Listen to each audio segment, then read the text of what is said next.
Good evening. Welcome to the Bronx Buzz. This is BronxNet's program where we talk to reporters and editors and journalists and writers and really anybody putting stuff out in the Bronx.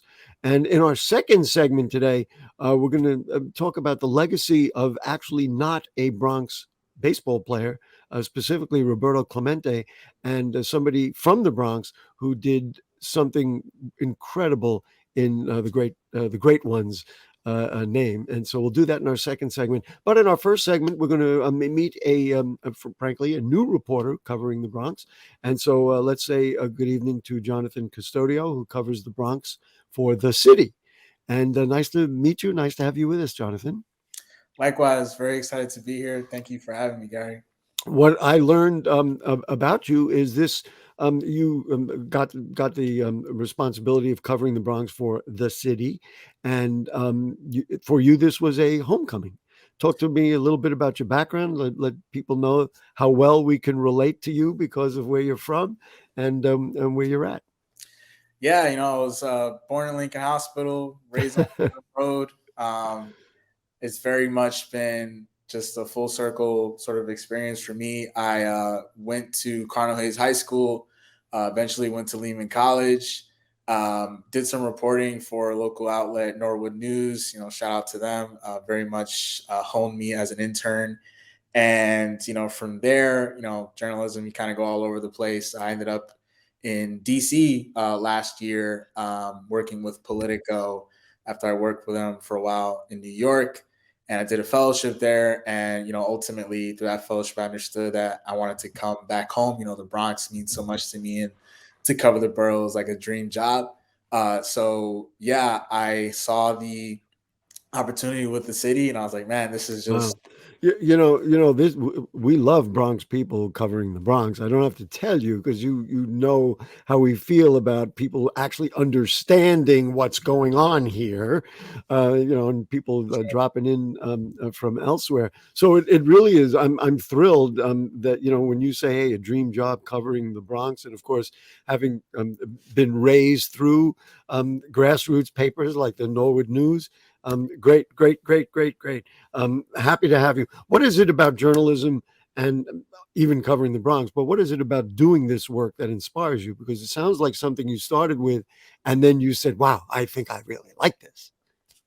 Yeah, absolutely. I think, and I'm sure other reporters say this all the time, but it's just straight up talking to people.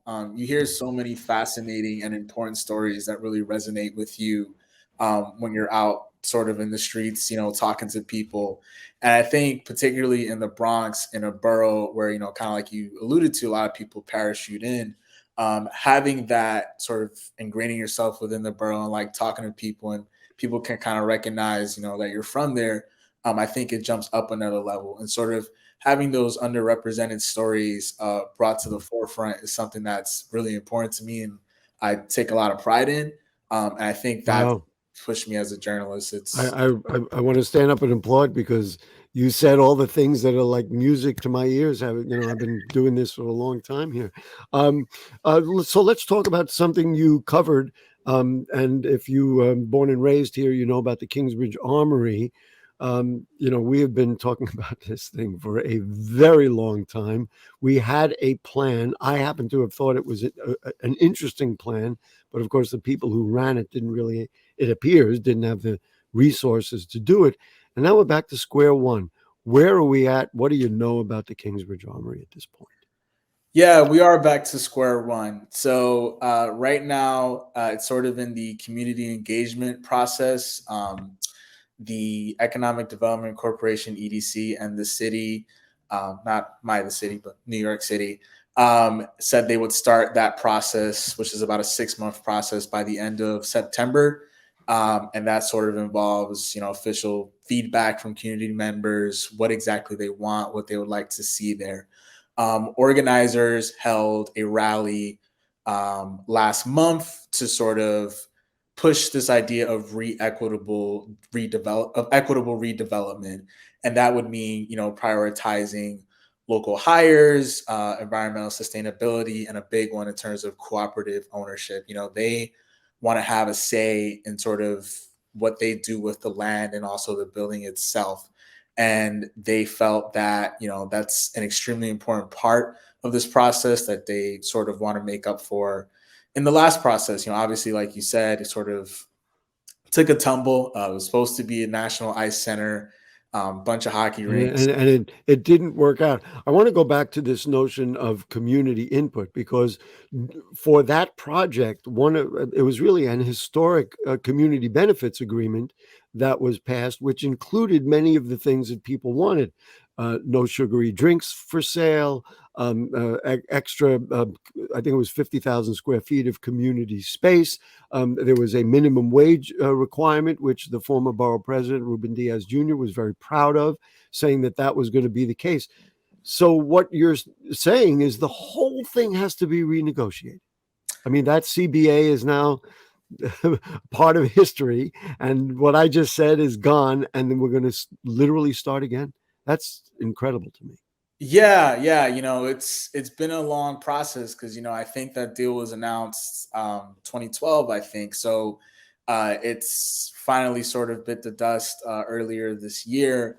And so, while it's sort of a lot to start the process over again, I think a lot of people are excited at having a new opportunity to sort of determine and dictate what's going to be in their neighborhood that they've lived in for years, and want to see redeveloped finally. And as you know, the Armory is huge and comes with just so many opportunities and possibilities that are just. I'm going to ask you this now. I know that I forgot which federal official it was took a tour, and they did tour them around the Armory.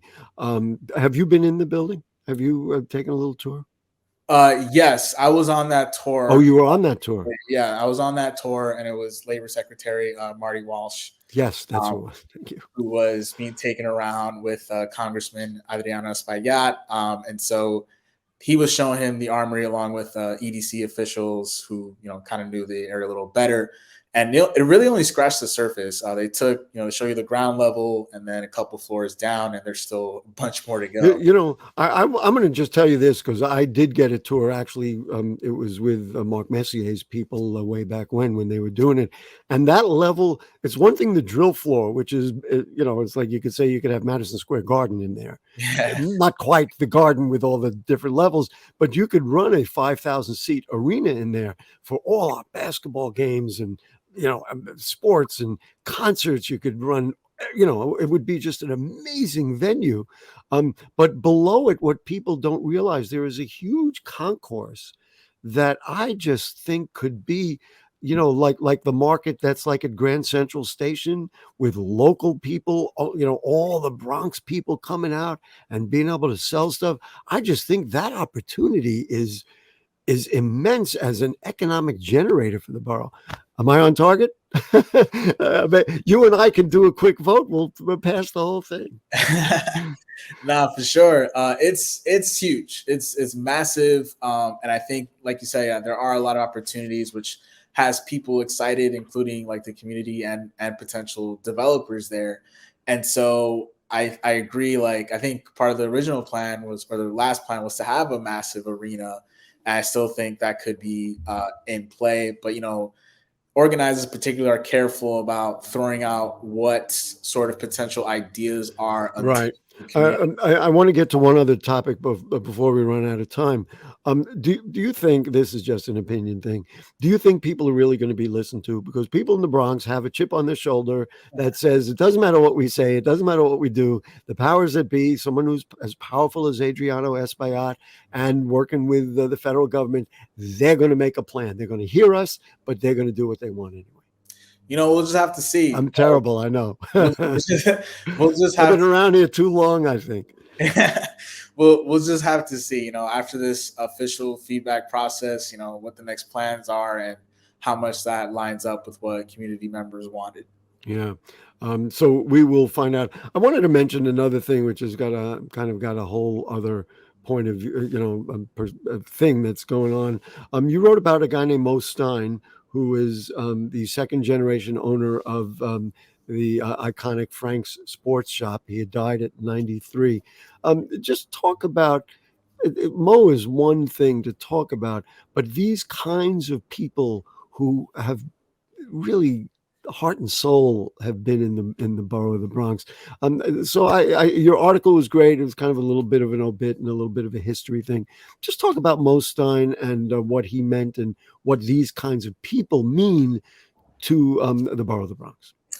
Yeah, so I had the opportunity to memorialize him with my colleague Stefan Johnson.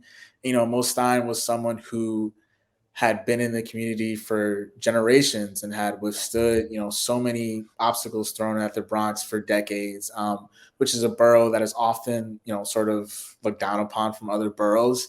And he was a representation of entrepreneurship, of caring for people.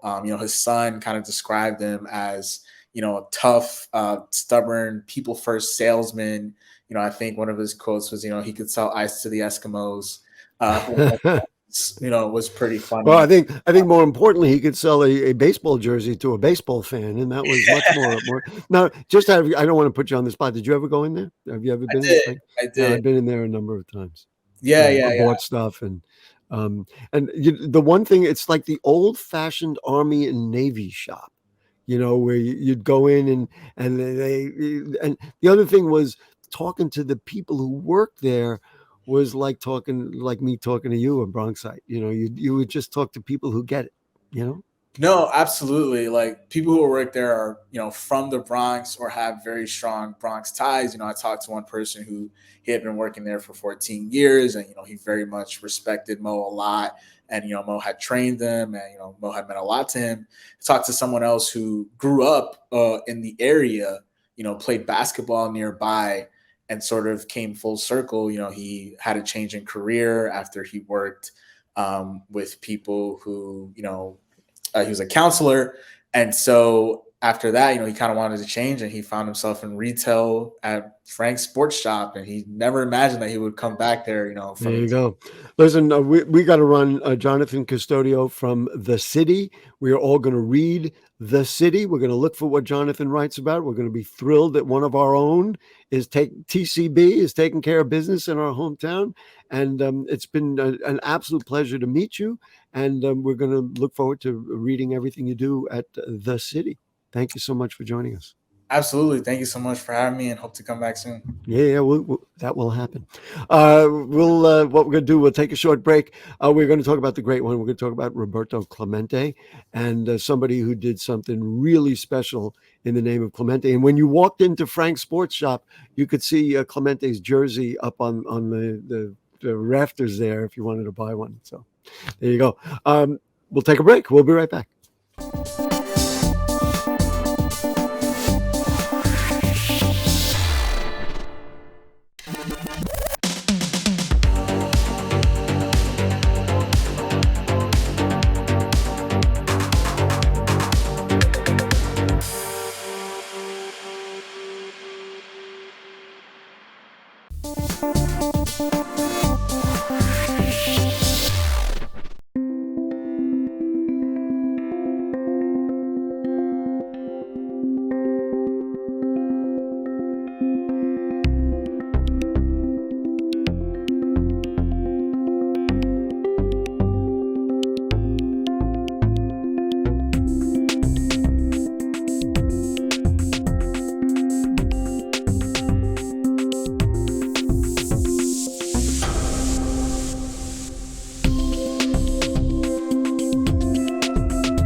All right, back with you on the Bronx Buzz. I am really looking forward to this segment. Many people know I'm a really big baseball fan, and any excuse I have to talk about great baseball players and great legacies, I'm going to take advantage of it. I'm also thrilled because one of my good friends is here. Eliezer Rodriguez is with us. He is the founder of Project Club Clemente, and the Flight for Humanity was his brainchild. And of course, people know him from the real estate industry. We're not talking about that today. Not today. Nice to have you, Eliezer. Uh, What did you make of all of Major League Baseball wearing number 21? The just what, a week or two ago. I loved it. I happened to be at Oh, that that's right. You're at City Field that night, right? That's right. and for me to look down and see all those players wearing number 21, for me, it was sort of like a dream come true. It was a very special moment for me. Needless to say, that you would agree if they said, "Then let's retire that number across Major League Baseball," Well, presumably. I would tell you that I stayed out of that conversation Really? for many years because I thought that someone's going to spearhead that and make that happen. But as time has gone by, we're reaching its 50th anniversary. I am at this point going and reliving some of my experiences when I did the Flight for Humanity. So now, for the first time, I'll let you know I'm in favor of retiring number 21. Wow, I think it would be very special. I don't want to get teary eyed because I get emotional about baseball. Must have been exciting as all get when Lindor hit that home run, and he was emotional about it too. And he hit a home run on Clemente night. That was pretty good. Fantastic. It's a special Yeah. moment. Yes.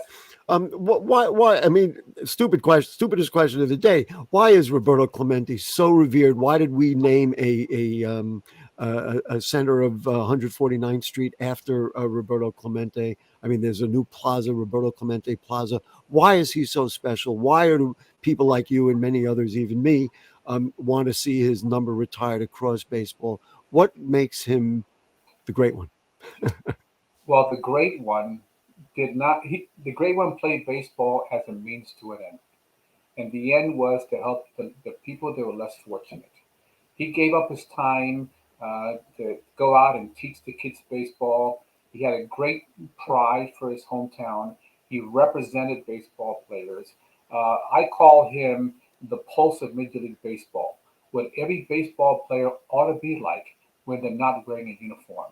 He represented baseball on and off the field, and how and what he did with his life, and how he died just adds to the mystique of the great one. I do remember that night, or the next morning. It was New Year's morning, and getting the news, and I was like, "Wait a minute, that can't possibly have happened." It was just so. Why don't you recount what the great Clemente was doing? By the way, just before we move on to that, um, this guy could really play the game. Yeah. I mean, he had the best arm I ever saw as a kid. There's no question about it. He could throw from right field and onto a line to third base or to home or wherever it was going. And and as a base runner, he was, I mean, 5 tools. He had 15 tools. And his passion, New Yorkers and people, of course, we've followed baseball all our lives. Mhm. To see that passion is something that rings true. But what was he doing on that New Year's Eve? And then what did you do Okay. many years later to kind of make good on the promise? Well, on New Year's Eve, Roberto Clemente loaded the last batch of aid that was left behind because he had sent several to Nicaragua, and he heard that We should say this is 1972 to 73. That December 31st to New Year's Day, right? in 1972, he loaded up the aircraft and with the last batch of aid, and he was going to personally take it to Nicaragua because he heard that the soldiers were taking the aid that he was sending to Nicaragua. So he Uh, figured, if I take it myself, no one's going to take it, and it'll get to the people. Apparently, the flight attempted to take off a couple of times, and then on the third time when it took off, um, it had issues, problems, and it tried turning back around. And about 9:23 p.m. on December 31st, the plane crashed into the ocean, and we lost when that happened, baseball lost a star, America lost a hero, uh, the world lost a hero. Let's not minimize it. and Puerto Rico lost a native son. Right. And also, let's face it, Nicaragua did not get the aid, and that aid was in the way of food and supplies and all those kinds of things. So then you decided somewhere along the way, now, so that was 1972, but in 2000 or soon after that, you decided we should complete that mission in his name, right? Yeah, Gary, and the way it started in 1993, I had a dream about a bunch of little kids who only had one shirt, and that shirt was number 21, Roberto Clemente. And at the end of the year, the team will get together and pick the most valuable player, and the most valuable player will wear that shirt the following year. And the whole town acted as though that child was the real Roberto Clemente. That was Wow. the dream. And at the end, there was a riddle that said, "You share my numbers back for me." So that got me going. I thought, I never heard that story. That's a fascinating story. Well, now you said the whole town. What town was that? Philadelphia, Okay. and this was in my dream. It was in Philadelphia. Sorry. So it this whole thing was inspired by a reoccurring dream. So I got to the point where I couldn't ignore it anymore. So I started doing research on the numbers. So I was born December 13th. Clemente died December 31st. I thought the 30th anniversary was coming up. So I thought maybe perhaps this is to promote the 30th anniversary of his 3,000 hit and his death. And that's how it started. Then I did several successful programs to promote his legacy. I like to think that my work encouraged the Clemente family to go on and celebrate the 30th anniversary because I met with them. And then Major League Baseball went on to celebrate his death. And I think my work encouraged many other people and inspired them to promote Clemente's legacy, like to retire Clemente's number 21 and so on. So after several successful programs, I realized that the whole time I've been ignoring the latter part of that riddle. Share my numbers, bad for me. It was one when And so I want to just move it ahead. So what you decided to do was basically do the mission. You got food together, you put them on a plane, and then you actually did it. I reenacted his last humanitarian mission. And a lot of people don't know that on December 31st, 2005, I chartered an aircraft and we loaded up in Puerto Rico. Clemente Jr. went with me, and we traveled from Puerto Rico to Nicaragua, and we got to Puerto Rico before 10 p.m. on December 31st. Wow. And we could simply say to the world that Clemente's last promise was fulfilled. And so we're looking at pictures of the earthquake that happened just beforehand. You boarded that plane, and you were with that, of course, is Roberto. But you boarded that plane, and you were with Roberto Clemente Jr. Yes, and ironically, Gary, when the flight that I had chartered was getting to Puerto Rico, one of the engines blew. So I got a call from the pilot My goodness! letting me know that the plane was no longer available. But I had a contract for two airplanes, that one and a backup, and they told me the backup was also in maintenance. So I had to scramble. I had a couple of hours on the 31st to get another aircraft, and I was able to get another DC-10. And we And that picture, by the way, we just saw, that was Roberto Clemente Jr., his son. Right, and there he is reading some of the stuff that I brought with me about Roberto Clemente. We took some stuff because we wanted to meet with some kids over there. So we had some memorabilia and stuff to share with Wow. stories. Yeah, it was a wonderful trip. We were greeted by the president of Nicaragua. They gave us the red carpet. They love him there, Gary. They love him. He's a hero. He's like a god in Nicaragua. They treat him. And then you brought how many pounds of food? Do we have some characterization of that? Yeah, about 18,000 pounds of aid. And we took medicine and we made sure that it got to certain clinics. We took pictures of the medicine on the shelves. We wanted to make sure all the work we did Wow. to honor Clemente was done properly. The other thing that you pointed out to me, so I think it's September 30th, was the date of 1972. He got his final hit, was the 3,000th hit. And Gary, that was his last major league at bat. Wow. In the That red- was his 3,000th hit of his career. And I would say that because I dubbed him the gatekeeper of the 3,000 hit club. He's the welcoming committee. Every member that comes in, he was number Because 9. that was his final hit. But what struck me when they replayed this during a ball game the other night, during Clemente night, the announcer, I think it's Bob Prince, who was renowned as an announcer, Pirates announcer, called him Bobby. No, you'll do that. Don't do that. I was shocked when I heard that. I was like, in 1972, and I got this baseball card, which is from when I was a kid, where you could just see it, where they called him Bob Clemente. Yes. It's disgraceful. It's just, especially because he said he didn't like it. No, he liked that one better. Roberto Clemente. That's his rookie card right there. And it says Roberto on there. Roberto Clemente. He hated Bobby. You know that. And so this was trying to anglicize him. And why? To me, this is a reason to make sure that we retire his number, because he was subject to prejudice and everything else. I don't want to say just like Jackie Robinson. We don't want to equate them, but he was original and courageous in his own way for his own people. And Gary, when I go to school to talk to kids, I talk about Jackie Robinson and I talk about Roberto Clemente. And I say Clemente is Jackie Robinson's other half. And if you look at it, Clemente's number is half of Jackie Robinson's. And also, they both died in 72. I didn't realize that.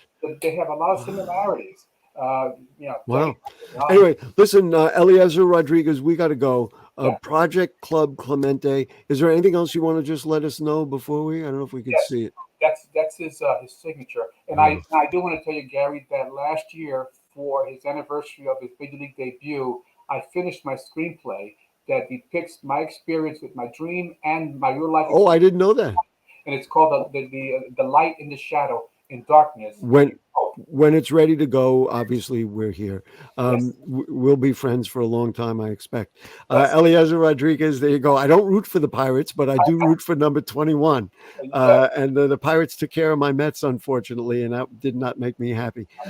Anyway, thank you so much, and thank you for keeping the legacy alive. And guess what, folks? That's the end of our program. What a great program. Talked about the North Bronx, the Kingsbridge Armory, talked about the legacy of Roberto Clemente. What could be better? You know what happens next? We'll see you next week. Good night.